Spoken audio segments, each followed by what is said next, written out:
जी हाँ दोस्तों, आज इस 22वें एपिसोड में एपिसोड 22 किसका standing wave moving notes model के। तो आज का टॉपिक है और appendix 10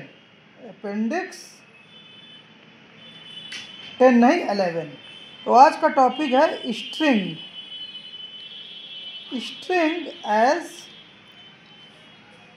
electromagnetic wave in standing wave moving notes model. जैसे मैंने बताया 22 एपिसोड पहले बन चुके हैं, 10 अपेंडिक्स भी बन चुके हैं। तो ये 11वां अपेंडिक्स है, नवंबर के महीने में बन रहा है। और आज से करीब 100 साल पहले 1925 में स्क्रोडिंगर साहब जब एक डी ब्रॉगली वेवलेंथ लेम्डा, जी हाँ matter wave de Broglie wavelength lambda पर व्याख्यान दे रहे थे, तो किसी ने उनसे पूछ लिया कि मान लीजिए इलेक्ट्रॉन में एक वेवलेंथ लेम्डा है, तो वेयर इज वेव इक्वेशन। तो आज हम कुछ उसी तरह मान लीजिए कि स्क्रोडिंगर साहब की थोड़ी बहुत आत्मा मेरे अंदर आ गई है। मैथ में भले ही थोड़ा कमज़ोर हूँ, लेकिन इमेजिनेशन में अच्छा हूँ। देखने में थोड़ी दिक्कत है, लेकिन कैमरामैन रीमा जायसवाल जो मेरी बहन है थोड़ी बीमार रहती है, लेकिन फिर से बड़ी मेहनत के साथ कैमरामैन जो है वो रेडी हो गई है। रीमा जायसवाल का इसके लिए विशेष आभार। और देखते हैं कैसे स्ट्रिंग में वास्तव में साई छुपा है, कैसे स्ट्रिंग की स्टैंडिंग वेव में कैसे साई छुपा है, साई का फिजिकल सिग्निफिकेंस छुपा हुआ है। तो सबसे पहले जल्दी से स्ट्रिंग बना लेते हैं। ये दीवार है, मतलब खूंटी है, और इससे एक स्ट्रिंग ये बना ली हमने। कहोगे ओ ये कैसी, अरे भाई हमको दिखता कम है, इसके स्ट्रेट स्ट्रिंग समझिए ना, ये बस स्ट्रिंग है। और जैसे ही हमने इसको थोड़ा सा हिलाया, मतलब एनर्जी दी, थोड़ा सा अपवर्ड एनर्जी दे दी, तो एक्चुअली में ये वाइब्रेट करने लगेगी और ये स्टैंडिंग वेव बना लेगी इस तरह से ना। और एक तरह से जब हम इसकी इक्वेशन भी लिखने लगते हैं स्टैंडिंग वेव की, कि मान लीजिए मीन पोजीशन से डिस्प्लेसमेंट y है, चूँकि हर एक पॉइंट पर एक मैक्सिमम एम्पलीट्यूड है हर एक पॉइंट पर, तो एम्पलीट्यूड जो है वो एक्चुअली में x का फंक्शन है, ठीक। और यही जो मैक्सिमम एम्पलीट्यूड है ये समय के साथ वेरी कर रहा है, तो ये एम्पलीट्यूड x का फंक्शन है, समय के साथ वेरी कर रहा है। मान लीजिए कोई एक फंक्शन समय का ले लेते हैं, काश मान लीजिए फ्रीक्वेंसी ओमेगा वेव की ओमेगा इंटू टी है, ठीक है। और यही एक्चुअली में y को अलग अलग समय पर रिप्रेजेंट करेगा। y क्या है, जो पार्टिकल का मीन से डिस्प्लेसमेंट है किसी समय ना। इस तरह स्ट्रिंग को रिप्रेजेंट करते हैं, लेकिन इसको डिटेल में आने की ज़रूरत है। हमको स्ट्रिंग को क्लोजली देखना है। स्ट्रिंग जो ये लाइन दिख रही है, एक्चुअली में स्ट्रिंग है क्या। स्ट्रिंग को और करीब से देखिए, ये रही स्ट्रिंग ना। और ये स्ट्रिंग जो है इसके अंदर क्या है, न्यूक्लियाई हैं, एटम के न्यूक्लियाई हैं, लिख देते हैं न्यूक्लियाई, ठीक। इनका लैटिस है और इनके बीच में कुछ इलेक्ट्रॉन्स भी हैं। हम कुछ क्यों बोल रहे हैं, कुछ न्यूक्लियाई कुछ इलेक्ट्रॉन्स, क्योंकि ज़्यादातर जो स्पेस है, मोस्ट स्पेस जो है स्ट्रिंग का, वो क्या है, खाली है, मतलब वैकेंट है। क्या है, वैकेंट है। तो जैसे ही हम इस स्ट्रिंग को हमने एनर्जी दी और वाइब्रेट किया, और ये मैक्सिमम मान लीजिए एक एंटी नोड बना लिया, यहाँ पर मैक्सिमम वाइब्रेशन पे है, तो एक्चुअली में ये पूरा का पूरा, ये ज़्यादातर ये जो खाली स्पेस है, एक्चुअली में ये कैसा दिखेगा, जब स्ट्रिंग मैक्सिमम डिस्प्लेसमेंट में होगी, ये खाली स्पेस इस तरह से डिफॉर्म दिखेगा ना। तो एक्चुअली में इसी खाली स्पेस में ही जितने भी एनर्जी दिए रहेंगे, क्योंकि मैक्सिमम डिस्प्लेसमेंट है, तो न्यूक्लियाई में कोई भी जो भी एनर्जी दिए हैं, कोई भी न्यूक्लियाई में है नहीं, सारी की सारी एनर्जी पोटेंशियल एनर्जी में है। और एक्चुअली में ये फील्ड की एनर्जी है। किसकी एनर्जी है, फील्ड की एनर्जी। और ये जो फील्ड की एनर्जी है वास्तव में स्पेस की एनर्जी है जब मैक्सिमम डिफॉर्मेशन होगा। तो जब मैक्सिमम डिफॉर्मेशन, किसका डिफॉर्मेशन यहाँ हो रहा है? एक्चुअली में स्पेस का ना। तो सारी की सारी एनर्जी जो हमने ई की दी है वो फील्ड में कन्वर्ट है। तो एक्चुअली में स्ट्रिंग वाइब्रेट करती है, पार्टिकल अपनी मीन पोजीशन से हटते हैं, बिल्कुल ठीक बात है, लेकिन उससे कहीं अधिक आप देखिए ज़्यादातर स्पेस चूँकि किससे बना हुआ है? वैक्यूम से बना हुआ है, स्पेस से बना हुआ है।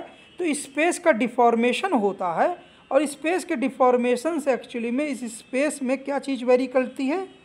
फील्ड वेरी करती है। फील्ड वेरी, ये कौन सी फील्ड होगी? इलेक्ट्रॉन और न्यूक्लियाई के बीच में कैसे फील्ड हो सकती है? इलेक्ट्रिक फील्ड हो सकती है। और चूँकि स्पेस में एनर्जी जो है, खाली स्पेस की एनर्जी जो है एक्चुअली में वो स्पेस में है, और स्पेस से जब ये फिर नॉर्मल पोजीशन में आएगी तो न्यूक्लियाई में काइनेटिक एनर्जी के रूप में आ जाएगी। तो एक्चुअली में ये स्पेस की जो एनर्जी है, फील्ड की एनर्जी, वही जो न्यूक्लियाई और इलेक्ट्रॉन्स की एनर्जी काइनेटिक एनर्जी में बदलेगी। जब ये वाइब्रेशन कम होगा, फील्ड की एनर्जी बदलेगी समय के साथ, एक्चुअली में फील्ड समय के साथ बदलेगी, और ये फिर न्यूक्लियाई काइनेटिक एनर्जी पार्टिकल्स पाएंगे, न्यूक्लियाई और इलेक्ट्रॉन, और फिर से जब अपोजिट डायरेक्शन में वाइब्रेशन होगा तो फिर से फील्ड की एनर्जी बढ़ जाएगी। तो एक्चुअली में किस तरह की फील्ड है? एक्चुअली में स्ट्रिंग में अगर स्टैंडिंग वेव है, अगर किसी स्ट्रिंग में एक्चुअली में स्टैंडिंग वेव है, किसी स्ट्रिंग में स्टैंडिंग वेव है, तो एक्चुअली में हो क्या रहा है? एक्चुअली में स्पेस में एक प्रकार की स्टैंडिंग वेव है। वो स्टैंडिंग वेव क्या है? इलेक्ट्रोमैग्नेटिक स्टैंडिंग वेव है। तो एक्चुअली में वाइब्रेटिंग स्ट्रिंग, जो वाइब्रेटिंग स्ट्रिंग है ना, जो स्टैंडिंग वेव बनाती है, एक्चुअली में वो एक प्रकार का क्या है? डिफॉर्मेशन ऑफ स्पेस है। और इस स्पेस में एक्चुअली में क्या हो रहा है? स्पेस में एक्चुअली में इलेक्ट्रोमैग्नेटिक वेक्टर जो है वो ऑसिलेट कर रहा है। वो क्या बोलते हैं? ऑसिलेट कर रहा है। किस तरह से ऑसिलेट?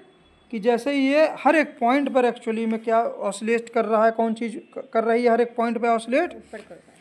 हर एक पॉइंट पे एक्चुअली में ऑसिलेट क्या कर रहा है? इलेक्ट्रिक और मैग्नेटिक फील्ड ऑसिलेट कर रही है, और वो स्टैंडिंग वेव के करस्पॉन्डिंग है ना। इलेक्ट्रोमैग्नेटिक फील्ड को अभी हम नाम दे देते हैं साई की तरह, जैसे श्रोडिंगर ने कहा था। हर एक पॉइंट पे क्या ऑसिलेट कर रहा है?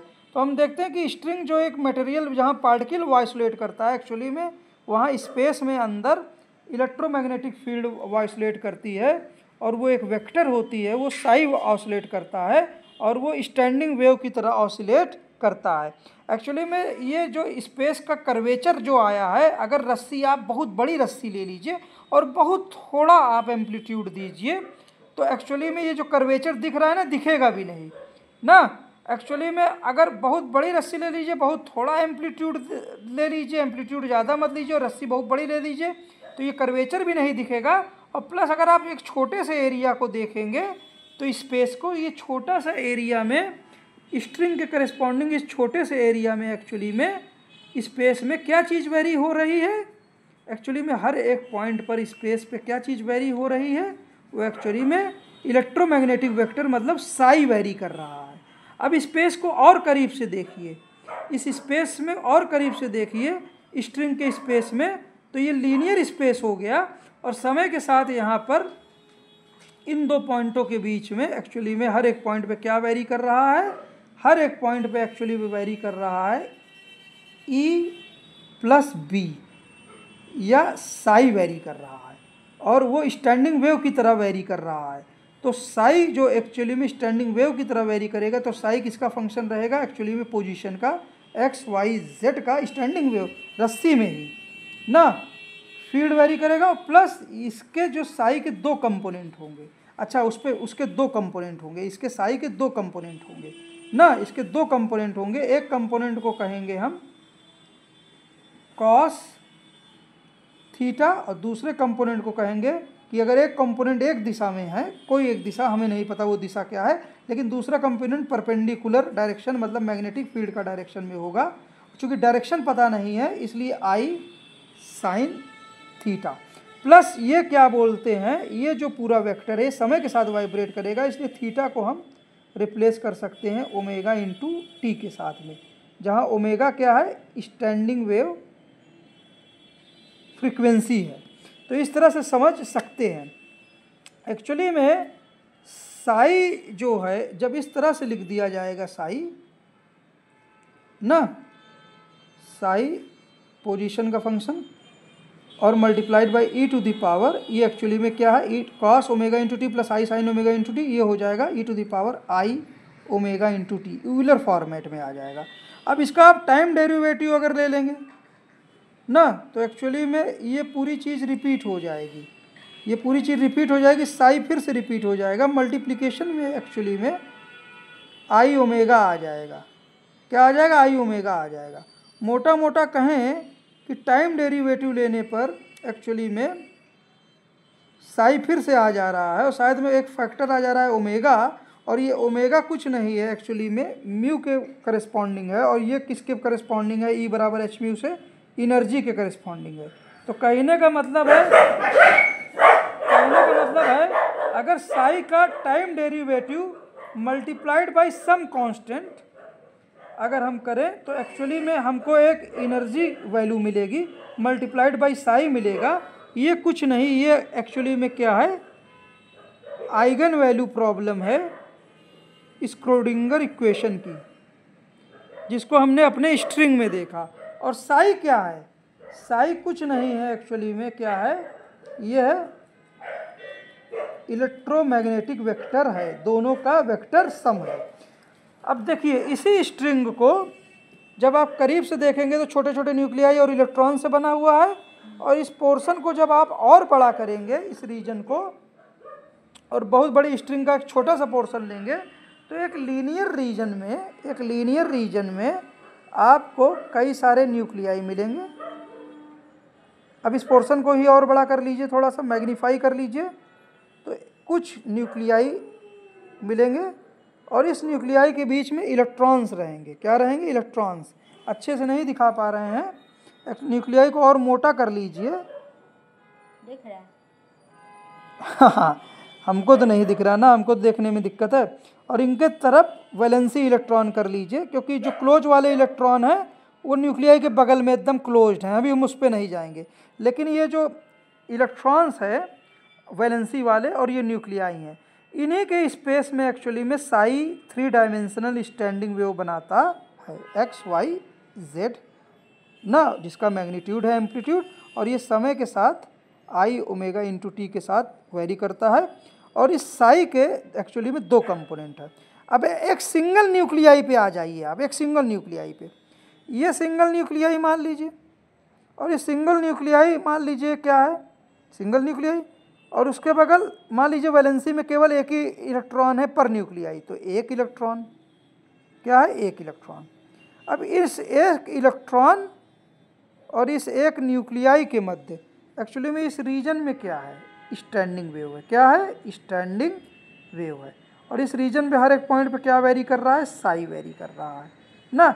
लेकिन हमने कहा ना कि चूंकि स्ट्रिंग जो है पूरा का पूरा एक गोली स्ट्रिंग है, स्पेस है, तो एक्चुअली में न्यूक्लियाई के अराउंड जो है जो सिंगल इलेक्ट्रॉन है, और इस पूरे स्पेस में ही एनर्जी है, वहीं स्पेस से न्यूक्लियाई में जाती है, न्यूक्लियाई वाइब्रेट करते हैं, और वाइब्रेशन जब कम होते हैं, जब वाइब्रेशन यहाँ देखिए कम हो गया तो फील्ड में आ गई। तो सारी की सारी एनर्जी एक्चुअली में न्यूक्लियाई के अराउंड जो सराउंडिंग स्पेस है वो उसमें है। तो एक सिंगल इलेक्ट्रॉन को और एक सिंगल न्यूक्लियाई को अगर आइसोलेटेड एटम मान ले, हाइड्रोजन एटम मान ले, तो एक सिंगल न्यूक्लियाई एक सिंगल इलेक्ट्रॉन को एक्चुअली में एनर्जी रखनी है, स्टैंडिंग वेव रखनी है। तो इसीलिए कह रहे हैं कि एनर्जी पूरे रीजन में नहीं रह पाएगी। तो हमारे standing wave moving nodes model में हमने कुछ नहीं किया, इस इलेक्ट्रॉन को मल्टीपल पार्टिकल्स में तोड़ लिया। श्रोडिंगर साहब ने भी यही किया, एक न्यूक्लियाई के इलेक्ट्रॉन एक इलेक्ट्रॉन को मल्टीपल पार्टिकल या क्लाउड में तोड़ लिया। तो श्रोडिंगर साहब ने एक न्यूक्लियाई के अराउंड एक्चुअली में, उसके अराउंड अगर एक कोई इलेक्ट्रॉन है तो उसको क्लाउड के रूप में चारों तरफ तोड़ लिया, मान लीजिए ये एस ऑर्बिटल में है, चारों तरफ तोड़ लिया। उसके बाद किसी एक इसी टूटे हुए बहुत सारे पार्टिकल हुए, किसी एक पार्टिकल को देखा यहाँ पर, किसी एक पार्टिकल को न्यूक्लियस से।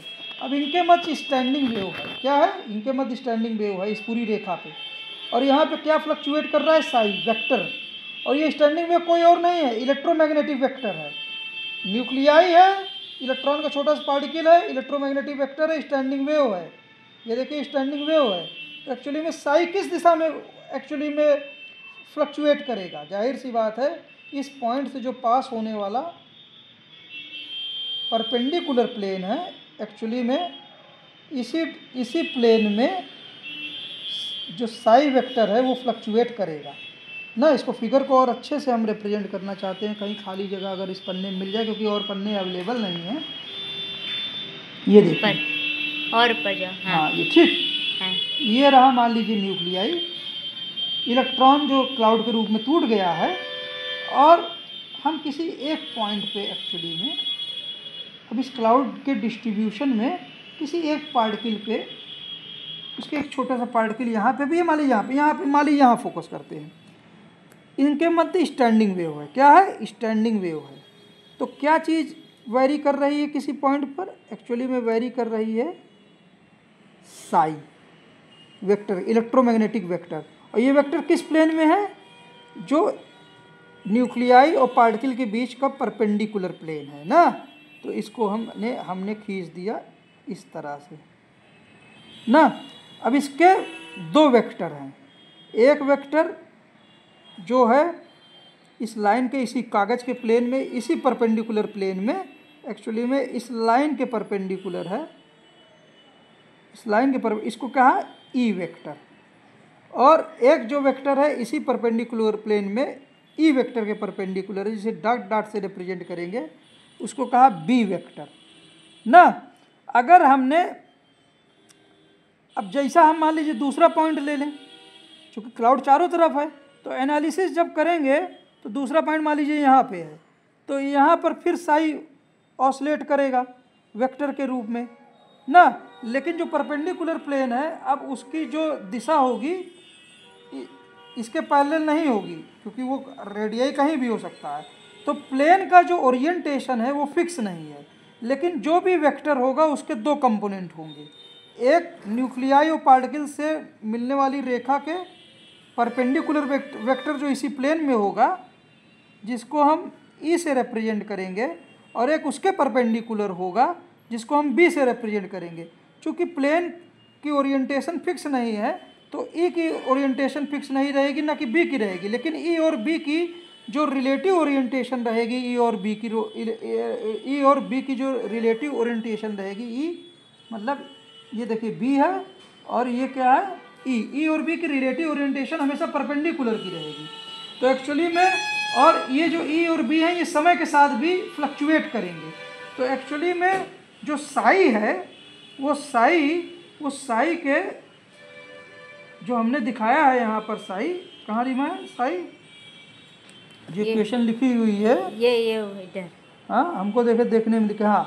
तो साई के दो कंपोनेंट है, कॉस ओमेगा इंटू टी, हाँ। ये वेक्टर ई है। फुटप्रिंट, ये देखिए ये जो चीज़ है मैग्नीट्यूड, ये साई का magnitude multiplied by cos theta, मतलब ये ई को रिप्रेजेंट करेगा। किसको रिप्रेजेंट करेगा, ई को, वेक्टर ई को। और उसके परपेंडिकुलर वेक्टर मतलब mod of Sai multiplied by I sine theta. तो आई केवल इतना बता रहा है, चूँकि प्लेन फिक्स नहीं है, कि जो भी क्वांटिटी ये रहेगी उसका परपेंडिकुलर है। तो अगर ये रियल नंबर है तो आई से मल्टीप्लाई कर देंगे तो वो परपेंडिकुलर डायरेक्शन है। चूँकि प्लेन की डायरेक्शन फिक्स नहीं है, केवल रिलेटिव डायरेक्शन फिक्स है, इसलिए हमने यहाँ पे आई सिंबल यूज किया, ना कि आई जे के अगर यूज करते तो एक्चुअली में स्पेस में कोऑर्डिनेट फिक्स हो जाते। चूँकि रेडियाई अलग अलग डायरेक्शन में भाग रही है और प्लेन भी उसी हिसाब से अलग अलग डायरेक्शन में भाग रहे हैं, तो एक वेक्टर अगर रियल है तो दूसरा उसके परपेंडिकुलर है, डायरेक्शन फिक्स नहीं है, इसलिए आई। तो एक्चुअली में साई, तो साई एक्चुअली में हम और कहीं चले जाते हैं जहाँ हमको जगह मिल जाती है। देखिए पूरी कापी भर गई है।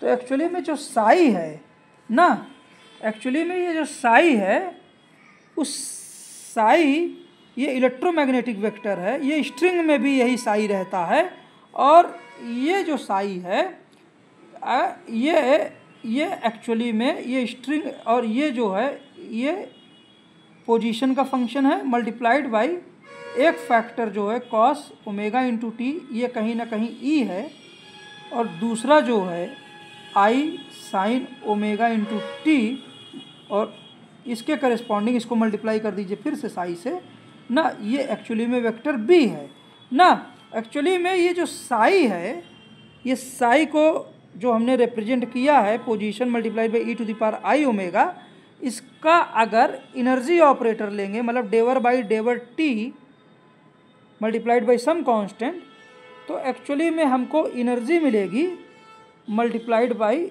साई मिलेगा।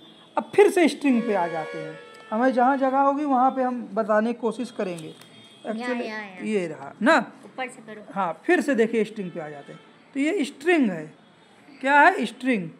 स्ट्रिंग जब वाइब्रेट हो रही है तो एक्चुअली में स्पेस जो है, पहले फिर से देखिए, ये रहा स्ट्रिंग, जब वाइब्रेट नहीं हो रही थी तो स्ट्रिंग का स्पेस ऐसे दिख रहा था ना, कुछ न्यूक्लियाई रहे होंगे, कोई दिक्कत नहीं है। खाली स्पेस में फील्ड, न्यूक्लियाई के बीच में कुछ इलेक्ट्रॉन है और कुछ फील्ड रही होगी, लेकिन वो फील्ड जो है समय के साथ वेरी नहीं करेगी। समय के साथ जो फील्ड है यहाँ पर ई या बी या साई जो भी कहिए, वो टाइम के साथ जो है फंक्शन ऑफ टाइम नहीं रहेगा, ठीक है ना। लेकिन जैसे ही स्ट्रिंग को वाइब्रेट करा देंगे तो एक्चुअली में ये खाली का ज़्यादातर स्पेस में, खाली स्पेस में एक्चुअली में ये स्पेस अब डिफॉर्म होगा। स्पेस क्या होगा, डिफॉर्म होगा, और डिफॉर्म होकर ये स्पेस एक्चुअली में इस तरह हो जाएगा डिफॉर्मेशन में। और एक्चुअली में इसी डिफॉर्म्ड स्पेस में एक्चुअली में डिफॉर्मेशन रिप्रेजेंट कैसे होता है, वाई के जरिए। जितना ज़्यादा वाई रहेगा, जितना ज़्यादा वाई, जितना पार्टिकल डिस्प्लेस हुआ मीन पोजीशन से, उतना ही कहीं ना कहीं फील्ड की वैल्यू साई की वैल्यू रहेगी। और जितना ज़्यादा कर्वेचर रहेगा, मतलब जितना ज़्यादा एक्चुअली में स्पेस डिफॉर्म रहेगा, मतलब मतलब डेवर वाई बाई डेवर एक्स, और वाई जितना रहेगा हमने कहा वो किसके प्रोपोर्शनल होगा, ये एक्चुअली में डेवर साई बाई डेवर एक्स ना। जितना ज़्यादा वाई एक्स के रिस्पेक्ट में डिफॉर्म रहेगा, जितना कर्व चेंज होगा, एक्चुअली में उतना ही फील्ड क्या बोलते हैं, फील्ड का वेरिएशन एक्स के साथ जितना ज़्यादा रहेगा, जितना ज़्यादा डेवर वाई बाई डेवर एक्स मतलब कर्वेचर रहेगा, उतना ही पार्टिकल पर रीस्टोरिंग फोर्स लगेगा। तो मतलब जब मैक्सिमम डिस्प्लेसमेंट होगा तो फील्ड सबसे ज़्यादा होगी, और ये जो फील्ड का डिस्ट्रीब्यूशन समय के साथ फील्ड का डिस्ट्रीब्यूशन ये दिखाएगा कि एक्चुअली में ये स्पेस जो है डिफॉर्म हो रहा है। स्पेस अगर डिफॉर्म नहीं होगा तो वाई का मतलब फील्ड का या वाई का समय के रिस्पेक्ट में डेरिवेटिव ज़ीरो रहेगा, अगर ये वो नहीं, अगर ये फील्ड फिक्स रहेगी। लेकिन अगर फील्ड वाइब्रेट करेगी मतलब डिफॉर्मेशन स्पेस का होगा, तो d y by d t value रखेगा, और एक्चुअली में फील्ड वेरी कर रही है तो एक्चुअली में D psi by d T actually में क्या देगा, ये वेव की एनर्जी देगा। इसी तरह से d y by d x मतलब जो डिफॉर्मेशन स्पेस का है वो पोजीशन के साथ कैसा है, एक्चुअली में वो कर्वेचर को रिप्रेजेंट करेगा, और ये और कुछ नहीं है एक्चुअली में डेवर वाई बाई डेवर एक्स, क्योंकि वाई जितना होगा उतना ही फील्ड होगी, मतलब साई होगा। एक्चुअली में जो कर्वेचर है वो कुछ नहीं, ये साई का डेरिवेटिव एक्स के रेस्पेक्ट में है, और ये कर्वेचर कुछ नहीं है। जितना ज़्यादा कर्वेचर रहेगा वही फील्ड की एनर्जी, वास्तव में वही जो फील्ड है फील्ड का वेरिएशन पोजीशन के अराउंड ये कर्वेचर है। जितना ज़्यादा स्पेस एक्चुअली में कर्व्ड हो गया है, डिफॉर्म हो गया है, वही कर्वेचर एक्चुअली में किसी पार्टिकल पर फोर्स लगाएगा। तो एक्चुअली में d phi by del x actually में और कुछ नहीं देगा, मोमेंटम ऑपरेटर देगा। तो मोमेंटम ऑपरेटर श्रोडिंगर इक्वेशन में एक्चुअली में किसके प्रोपोर्शनल है, डेवर बाई डेवर एक्स, और एनर्जी ऑपरेटर किसके प्रोपोर्शनल है एक्चुअली में, डेवर बाई डेवर टी। और ये दोनों जब इनके कुछ कांस्टेंट्स जब साई पे ऑपरेट करते हैं, साई पे ऑपरेट करते हैं मतलब इलेक्ट्रोस्टैटिक इलेक्ट्रोमैग्नेटिक फील्ड पे ऑपरेट करते हैं स्टैंडिंग वेव के करस्पॉन्डिंग, तो एक्चुअली में ये एनर्जी, ये मोमेंटम ऑपरेटर एक्चुअली में मोमेंटम देता है और मल्टीप्लाइड बाई वेक्टर देता है, और यहाँ पर ये एनर्जी देता है टाइम के रिस्पेक्ट में डेरिवेटिव मल्टीप्लाइड बाई, नहीं सॉरी, एनर्जी देता है और मल्टीप्लाइड बाई ये वेव फंक्शन फिर से दे देता है ना। एक्चुअली में इस तरह से आप श्रोडिंगर वेव इक्वेशन में साई का सिग्निफिकेंस, साई और कुछ नहीं इलेक्ट्रोमैग्नेटिक वेक्टर जॉइंट वेक्टर है, और ये जो साई है एक्चुअली में स्ट्रिंग में भी नेचुरली प्रेजेंट है, क्योंकि न्यूक्लियाई और इलेक्ट्रॉन के मध्य स्पेस में ही फील्ड रहती है और फील्ड वाइब्रेट कर रही है स्टैंडिंग वेव की तरह, साई वाइब्रेट कर रहा है, और साई का जो टाइम के साथ डेरिवेटिव है एक्चुअली में वो वेव की एनर्जी बता रही है, स्टैंडिंग वेव को रिप्रेजेंट कर रहा है, और जो साई का एक्चुअली में पोजीशन के साथ, साई का जो फील्ड जो है साई है उसका पोजीशन के साथ कैसे वो क्या बोलते हैं वेरी कर रहा है, वो एक्चुअली में इस खाली स्पेस का कर्वेचर बता रहा है, और जैसा कर्वेचर रहेगा वो कर्वेचर ही एक्चुअली में मोमेंटम डिसाइड करता है।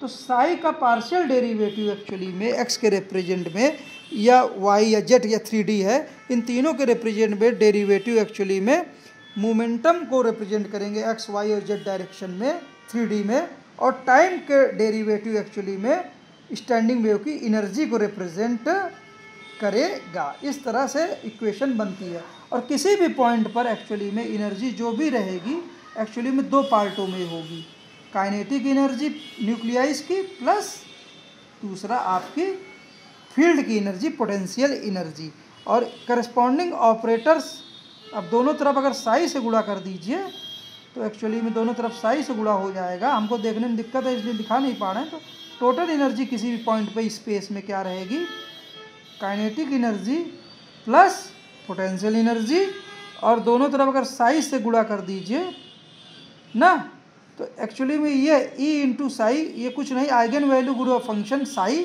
तो एक्चुअली में ये क्या है एनर्जी ऑपरेटर गुणा साई बराबर हो जाएगा इधर, यहाँ पर काइनेटिक एनर्जी मतलब p²/2m ना, तो मतलब यहाँ पर साई ये काइनेटिक एनर्जी ऑपरेटर इसको कहिए, प्लस यहाँ पर आपका पोटेंशियल एनर्जी ऑपरेटर ना, जो एक्स वाई जेड का फंक्शन है स्केलर क्वांटिटी है गुणा साई ना, और ये p²/2m और कुछ नहीं एक्चुअली में ये दो बार डेरिवेटिव हो जाएगा इस पे, और ये पोटेंशियल ऑपरेटर इस तरह से या इस तरह से, और ये जो कुछ नहीं है ये एक्चुअली में साई का टाइम डेरिवेटिव है, साई का टाइम डेरिवेटिव के करस्पॉन्डिंग है, और ये एक्चुअली में p² कुछ नहीं है, एक्चुअली में p²/2m का जो है इसका जो ऑपरेटर है काइनेटिक एनर्जी ऑपरेटर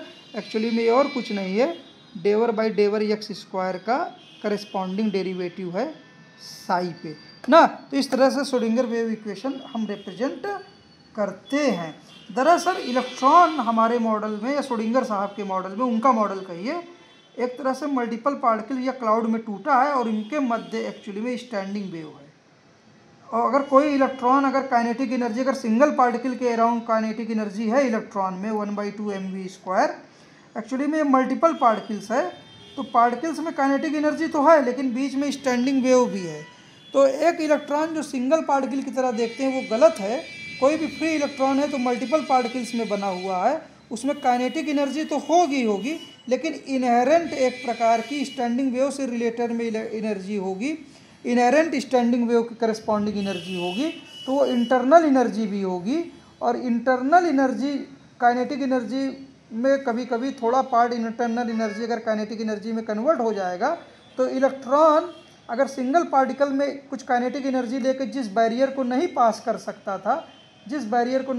सकता था अपनी इंटरनल काइनेटिक एनर्जी को नहीं, इंटरनल स्टैंडिंग वेव की एनर्जी को काइनेटिक एनर्जी में बदलकर कभी कभी, चूँकि वो मल्टीपल पार्टिकल से बना है, वो कभी कभी इस बैरियर को पास कर सकता है, पास करने के बाद फिर से अपनी काइनेटिक एनर्जी उतने ही कर लेगा और बाकी की एनर्जी स्टैंडिंग वेव एनर्जी में कन्वर्ट कर लेगा, जिसको हम कहते हैं क्या, टनलिंग कहते हैं।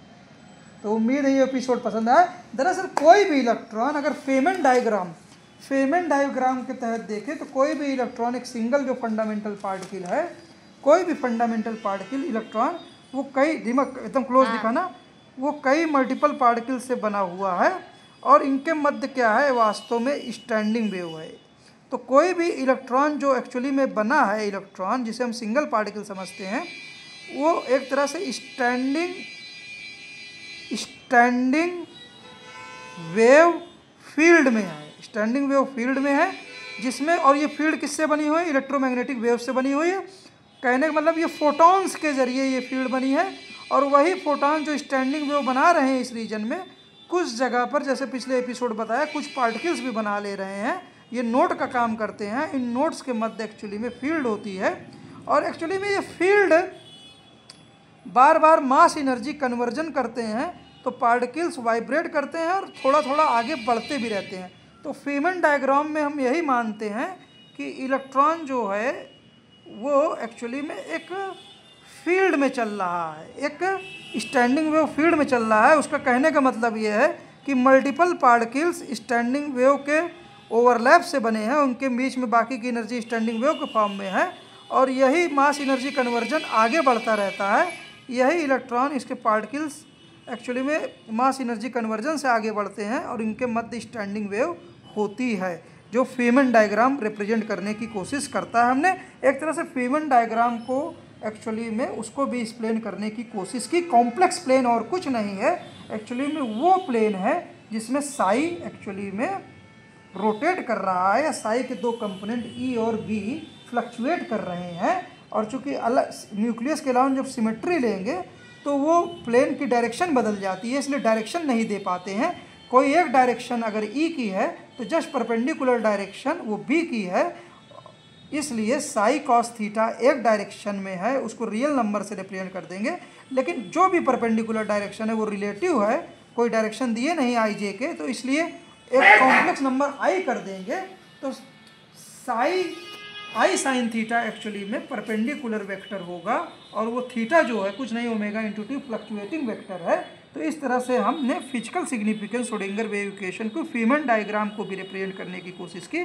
और इलेक्ट्रॉन कोई भी फंडामेंटल पार्टिकल एक सिंगल इलेक्ट्रॉन पार्टिकल की तरह नहीं है कि इसमें बस काइनेटिक एनर्जी दे दीजिए, वो एक तरह से कई पार्टिकल्स के में है, टूटा हुआ है, और उन पार्टिकल्स के मध्य स्टैंडिंग वेव है, और उन स्टैंडिंग वेव के कारण ही वास्तव में वो पार्टिकल हैं। और स्टैंडिंग वेव और पार्टिकल नोड्स की तरह काम कर रहे हैं, नोड्स वाइब्रेट कर रहे हैं, और इन वाइब्रेटिंग नोड्स के मध्य स्टैंडिंग वेव है। स्टैंडिंग वेव्स में नोड्स मास एनर्जी कन्वर्जन करते हैं, तो नोड्स इसलिए वाइब्रेट करते हैं, और कभी कभी स्टैंडिंग वेव से एनर्जी जब वाइब्रेशन से एक डायरेक्शन में हो जाते हैं तो कहीं ना कहीं ये सारे पार्टिकल्स इलेक्ट्रॉन के करस्पॉन्डिंग कुछ एक्स्ट्रा काइनेटिक एनर्जी भी पाते हैं अपनी स्टैंडिंग वेव की कीमत पर। और एक्चुअली में पार्टिकल का मूवमेंट जो है कहीं ना कहीं स्टैंडिंग वेव या फोटॉन्स का मूवमेंट है, उनके सुपर इम्पोजिशन का मूवमेंट है, और वही धीरे धीरे फ्री इलेक्ट्रॉन मूव भी करता रहता है। एक्चुअली में वो दिखता है, वही काइनेटिक एनर्जी के रूप में भी दिखता है। तो एक्चुअली में इलेक्ट्रॉन मल्टीपल पार्टिकल्स और उनके मध्य standing wave, multiple particles nodes की तरह काम करते हैं, उन नोड्स के मध्य स्टैंडिंग वेव, और स्टैंडिंग वेव किसी और चीज़ की नहीं है, एक्चुअली में फोटॉन्स के जरिए है। फोटॉन्स स्टैंडिंग वेव भी बना रहे हैं, और साथ ही साथ कुछ पॉइंटों पर जैसे पिछले मॉडल में बताया वो पार्टिकल्स को भी जन्म दे रहे हैं। और ये सारे एज अ पार्टिकल, ये सारे पार्टिकल कहीं ना कहीं स्टैंडिंग वेव की फील्ड में मूव करते हैं, और इलेक्ट्रॉन जब as a group of particle standing wave की फील्ड में मूव करता है तो इसी को कहते हैं कि इलेक्ट्रॉन एक तरह से अपनी फील्ड या स्टैंडिंग वेव की फील्ड में मूव कर रहा है, या इलेक्ट्रॉन अपनी फील्ड में मूव करता है, जिनको हम प्रोबेबिलिटी थ्योरी या कॉम्प्लेक्स मैथमेटिक्स फेमेन डायग्राम से रिप्रेजेंट करने की कोशिश करती है। उम्मीद है एपिसोड आप लोग को पसंद आया।